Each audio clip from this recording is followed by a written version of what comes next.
I've already spent $60,000 just wishing for your happiness, yet how could you refer to me as a wallet or an ATM? We don't recall ever asking for your help." Lily, Max's wife, scoffed with a sneer. "Why don't you try and stop the payments if you're so bothered? After all, I'm a big shot. I can easily handle it myself." Max added in the same dismissive tone. "Even Max, my eldest son whom I've raised, behaves this way.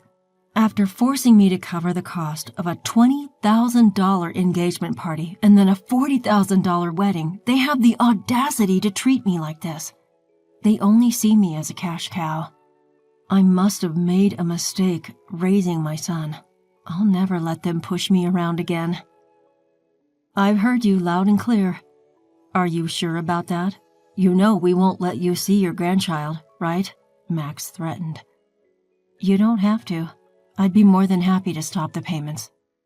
From here on out, it was a steep fall for Max and Lily, who had been treating me like a money tree. "My name is Chloe.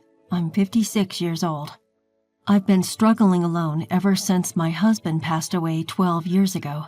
Between my job and raising my 2 children, I've always had my hands full. I'm currently an executive at a decent company that I've been with since before I got married.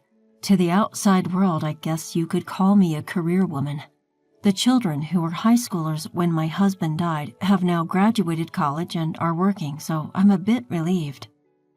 I just wish they'd settle down and start their own families soon." While contemplating these thoughts, I lived alone comfortably in the condominium that I used to share with my children. Then, one day, Max called me saying, "I want to introduce you to a woman I'm thinking of marrying." I agreed, delighted. Max, who turns 28 this year, works for a large corporation as a salesman. Although he has been a bit of a playboy, it seemed like he was finally settling down. On the day he was to bring the woman he was planning to marry.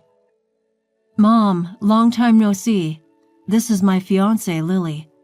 "Nice to meet you. I look forward to getting to know you." The woman Max introduced, Lily, was a receptionist at the company where he worked. She was strikingly beautiful, and I was quite proud of my son for finding someone like her.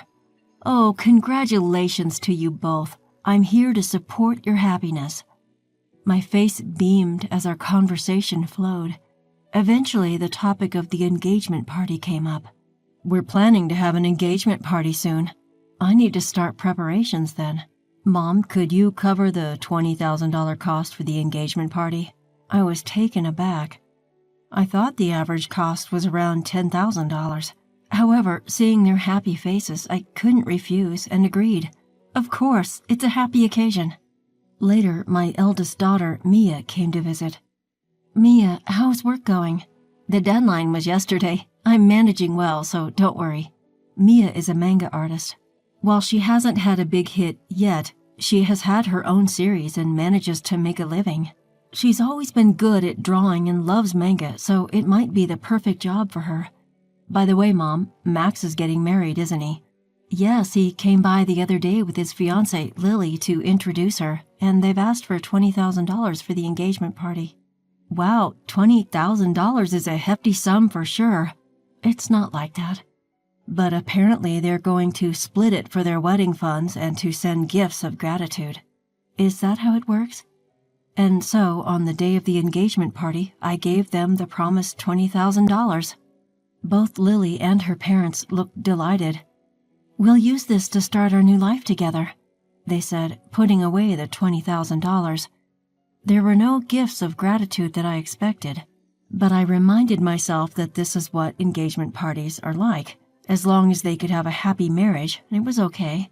But a few days later, Max dropped a bombshell. "I want a grand wedding with lots of company and connections invited, maybe around 250 people." That sounds wonderful. "And with that, Mom, I'd like to ask you to cover the upfront cost of the wedding." "What? I have to pay?" I was under the impression that weddings were funded by the couple themselves. "I'm counting on you, Mom. It's pretty standard for parents to pay for the wedding." "But didn't I give a lot of money for the engagement party?" Lily's parents are frail and can't contribute, and I'll give you back the wedding gift."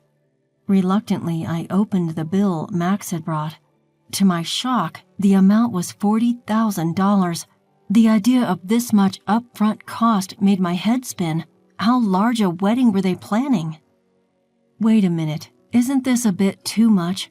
Why not have a wedding within your means? It's a once-in-a-lifetime event, and Lily doesn't want to compromise. Plus, don't you want Lily's parents to see how happy she is? Being cornered like that, I couldn't refuse. All right, it's indeed a joyous, once-in-a-lifetime occasion. Seeing my consent, Max smiled and said, "Thank you," before leaving the room.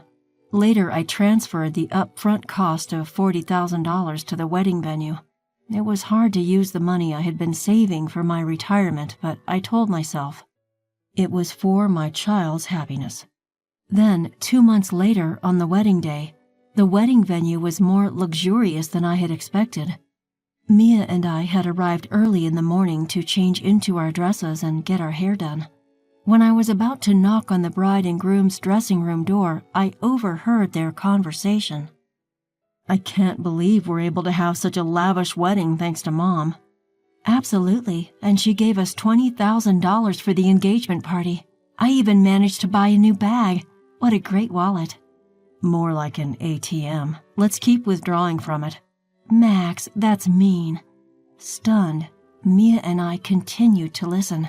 Lily gleefully says, "If we ask her, she'll probably cover the rest of the wedding costs, right?" "Of course she will. Leave it to me." "Then let's use the wedding gift for a honeymoon trip to Hawaii. And, of course, we'll take my parents along. How about buying a high-rise apartment for our new home?" "That sounds perfect. Let's get my mother to cover the cost. She does have the money, after all." The hand I raised to knock on the door was trembling. Mia held my shoulder and led me away from the door. Breathing slowly, I took Mia's hand that rested on my shoulder and said, "Mia, there's something I need you to look into when the ceremony starts." "Of course, Mom. Leave it to me." And so Max and Lily's wedding began. Their vows in the chapel, the toast at the start of the reception. All I could think about was the conversation the two of them had earlier. "Presenting the groom's mother, Chloe." Even as the MC introduced me and the spotlight fell on me, all I could muster was a bow. Mia, who'd been making the rounds toasting, came back. "Mom, I checked with Lily's relatives. Both of her parents are perfectly healthy." I knew it. "That's horrible. We need to confront them. I'll be right there with you." As Mia said this, it was time for the first wardrobe change. Lily exited first, then it was Max's turn. "Now the groom will exit. Escorting him is his mother, Chloe, who raised him single-handedly." Called upon, I walked down the aisle to meet Max.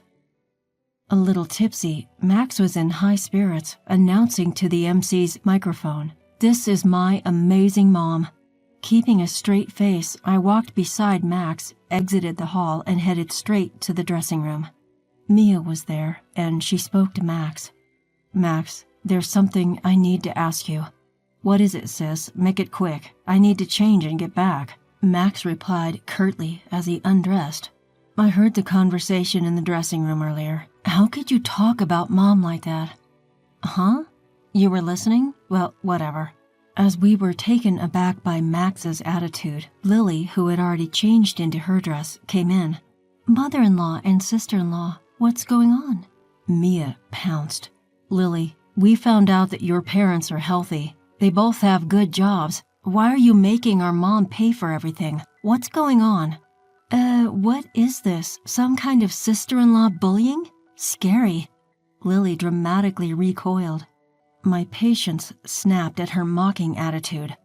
"I've already paid $60,000 hoping for your happiness, and yet you treat people like they're wallets, ATMs.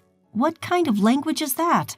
Hearing this, Lily laughed as if it was a joke, acting all high and mighty for such a small sum. "We're not in your debt. Besides, it's normal for the groom's parents to pay for the wedding, right? But you lied about your parents being ill to buy a new bag. Ew, you were eavesdropping. That's a terrible hobby." Watch your mouth." Mia, angry, told her off, and Lily looked at Mia.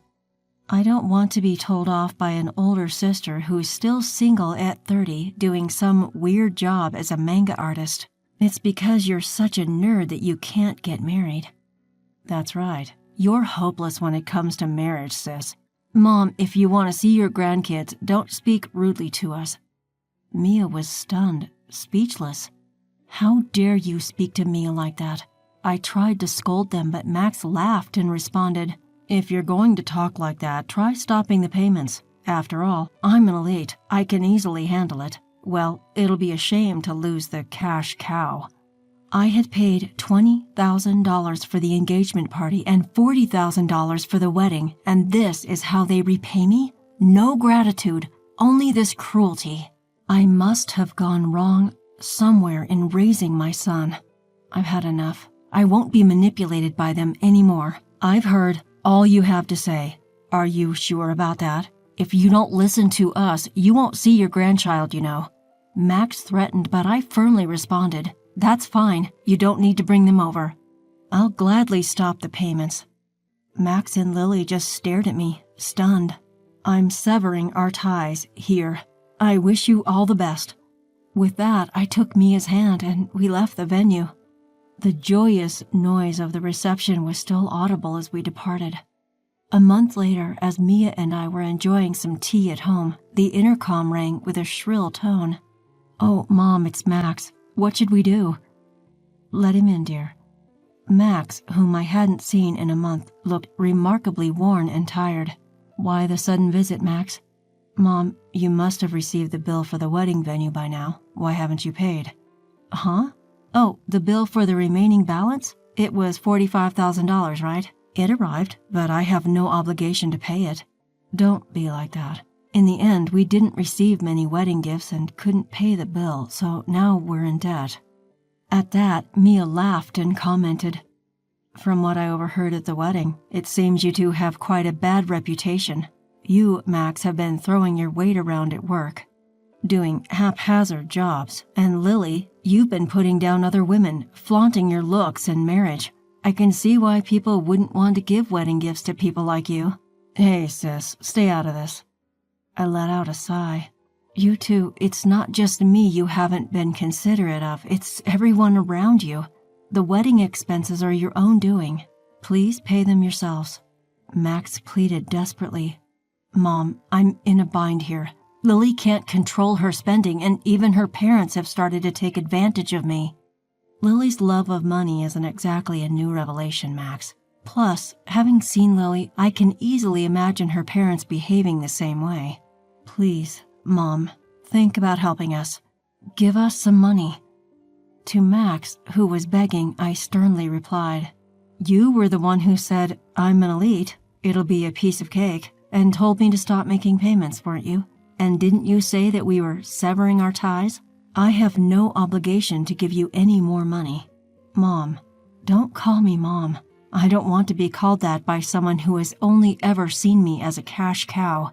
To be honest, I'd like you to repay me for the wedding and the engagement party, but I'll write it off as a settlement payment. Now please, leave." Max, who had looked shocked, now had a malicious look on his face.